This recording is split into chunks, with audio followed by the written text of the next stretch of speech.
Welcome to the first video on setting up assets in the help desk. These videos will be broken up into two parts.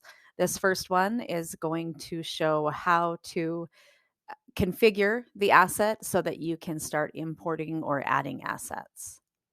So the first thing you need to do is log in as the admin user and make sure that the EHD asset tracker has been turned on for the group that you would like to track assets in.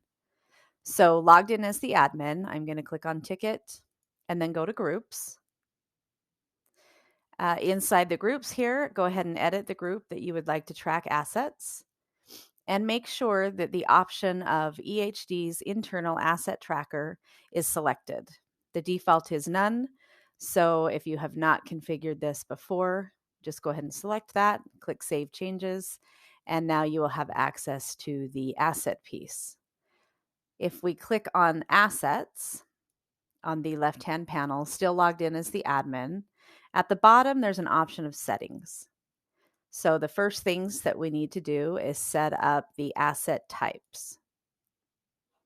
Now you're going to go ahead and name any asset types that you might be tracking.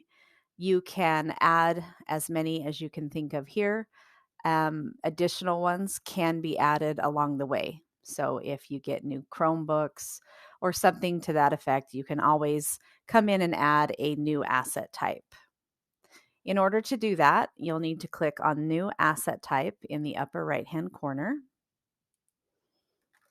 Now, I already know that there's one for cell phones, but I'm just going to go ahead and add an S to that, save the changes. And now when I view the asset types, you'll see the one I just added right here of cell phones. So I'm going to go ahead and delete that by clicking on the red button.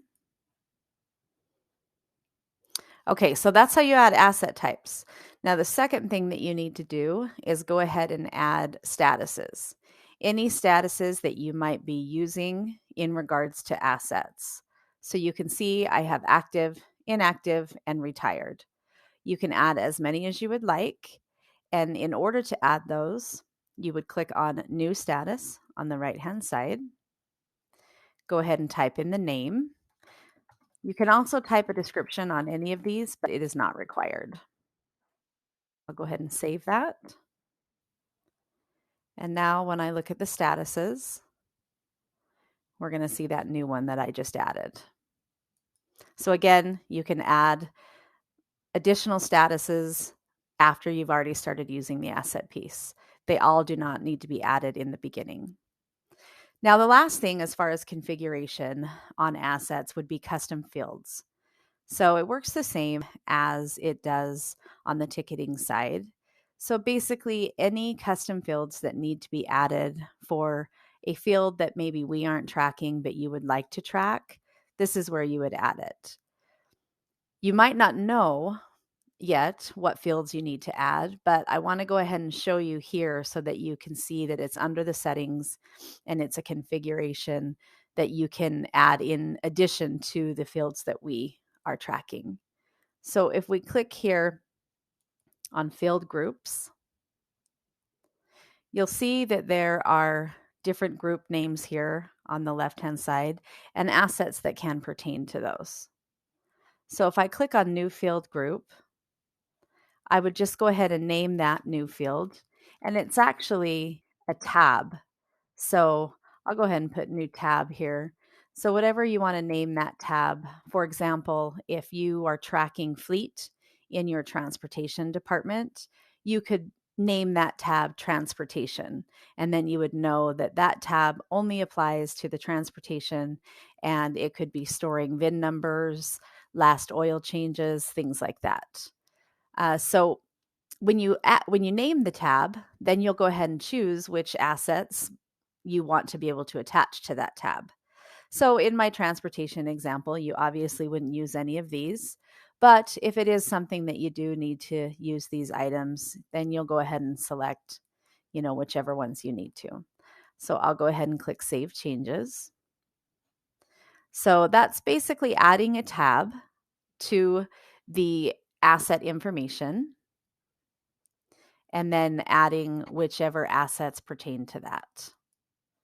Now, where you can add a custom field, the same as you do on the ticketing side, would be under the custom fields area. So I'll go ahead and click on custom fields, and you're going to see when I said tabs, those are here across the top. And notice the ones that are in here already have quite a few different custom fields. But if I want to go ahead and add one, let's say to the additional computer properties tab, then I would go ahead and click new custom field, name that new field, type in a description if I want.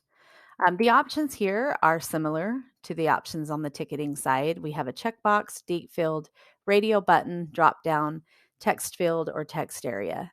Now, typically with this type of option, you're going to do a text field or a text area. So we'll just go ahead and select one of those. If you want this to be required with the assets that are added, you can go ahead and select that box right here. I'm not going to do that just so that it doesn't have to be a requirement and that I can go in and out of the asset piece without entering information into this area. So that's it. You go ahead and click Save Changes. And if I come back here to Custom Fields, I can see that on Additional Computer Properties, I have a new field. So it's pretty simple, pretty easy to add these. Like I said, this is video 1 of the assets just because it can be quite lengthy. So this is just the setup portion. Go ahead and watch video 2 on how to import assets or add assets. Thank you for watching this quick video. If you have any questions, please contact the customer success team.